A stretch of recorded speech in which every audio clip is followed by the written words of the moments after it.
after me. So that is the only way you can get him out, if he's after you.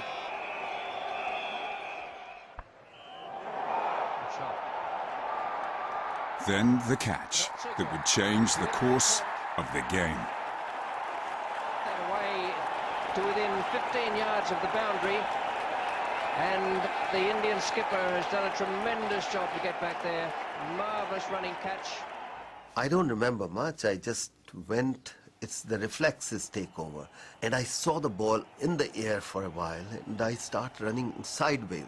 Halfway through, I realize it's within my reach. It wasn't an easy catch. It didn't come straight to his hand. He had to do a bit of running. He had to get underneath it. My heart was in my mouth, so to say, as the ball went up. No, there were 2 or 3 players circling around it, but Kapil said, mine. I went with the motion, and I was lucky I was there. At that stage, of course, one was only hoping that, the margin of defeat would be lessened. But once that catch was taken, that moment was decisive. The Indian medium pacers were now able to exploit English conditions of cloud cover to swing the ball. He's gone! Lloyd is caught, and West Indies in total disarray now. It had an impact. We were lackadaisical, we became complacent. Richest next is called, he's out. We took things for granted. Wickets started to fall, and we just thought to ourselves, well, somebody will get those runs anyway. And he's pulled it on. And it depressed the West Indies to a fantastic degree. Suddenly their target of 183, which looked so easy, now looked very remote.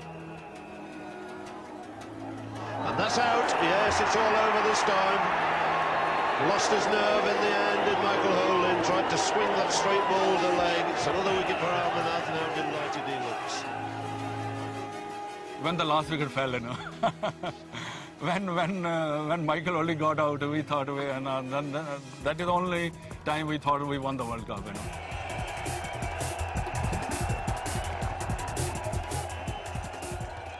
I don't remember what exactly happening. I want to hold on to the cup, and they were giving me, and I want to push it back. I think I was totally spaced out at that time, and I just took the cup. What they were saying with that noise, I don't remember. I don't remember at all.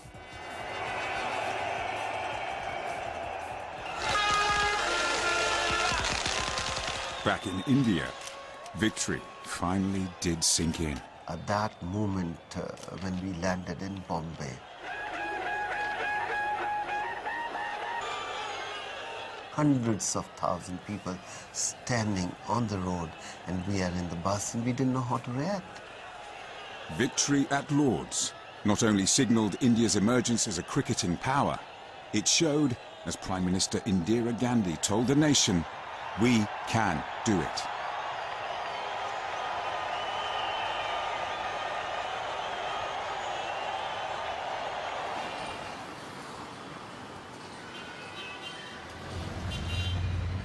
In 1991, India was transformed into a country which could do it in a rapidly changing world.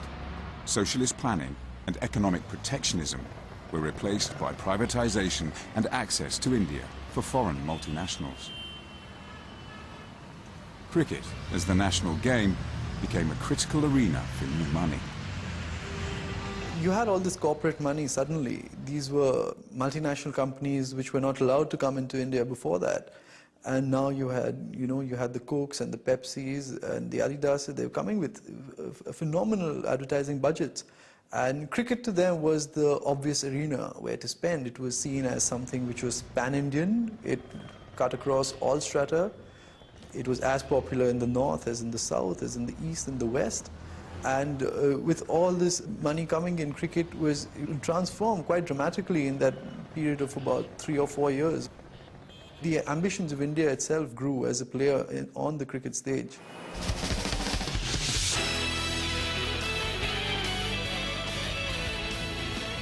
A very good evening to you and welcome once again. It's Thursday night on Dial C for cricket. My name is Manish Valicha, and as usual we're here with a question for you on the back of that selection from the... With the opening up of the economy came satellite television, which has made cricket a 7 days a week, 24-hour experience for homes all over India. side. That's why we see him Vijay in the side, because he impressed everybody in the last test match he played against Australia. Satellite television brought cricket from all over the world into India. And when satellite television went into what we call the second and the third grade towns in India, little kids there who didn't have access to world sport suddenly started watching cricket from Australia, from England, later on from South Africa as well. And that has led to the big small town boom in Indian cricket. Because all of a sudden, high quality commentators, high quality pictures, they're learning cricket from television, and they didn't have to be in the big cities anymore. The arrival of satellite television took world cricket into the smallest corners of India. Good stroke there. Bowled him, left it alone. Complete misjudgment on the part of Vengsarkar. Out he goes.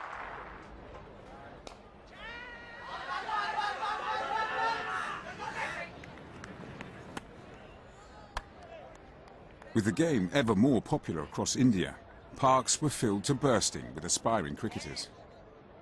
It was on these Maidans in Bombay that the next star to graduate from this city's celebrated batting academy first hit the headlines.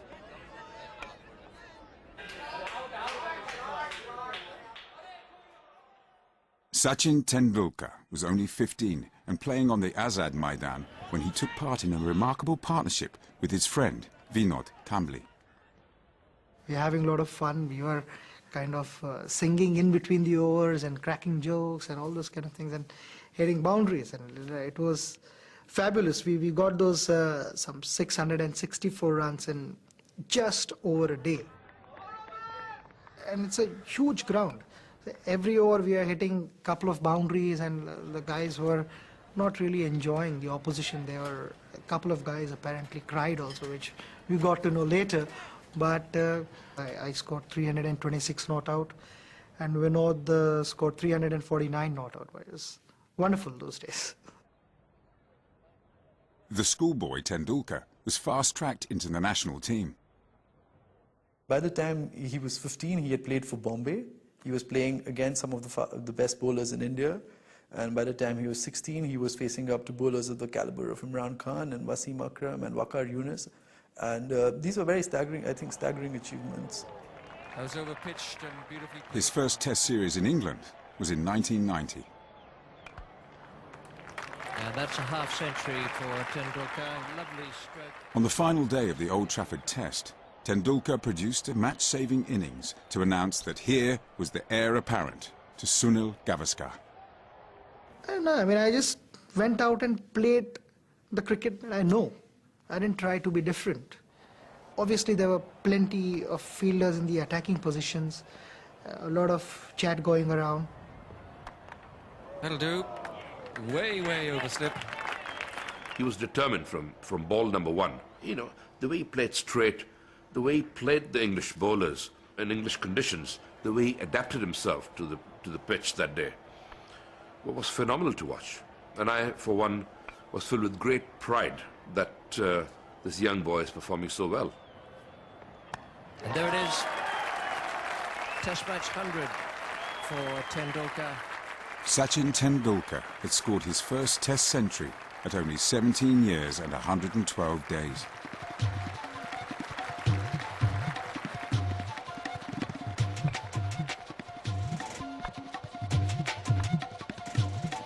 In the years that followed, Tendulkar matured into arguably the best Test batsman in the world by playing against the best.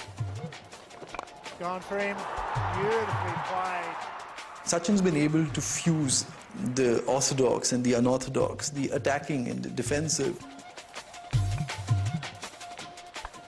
to be able to score runs quickly while still eliminating risk.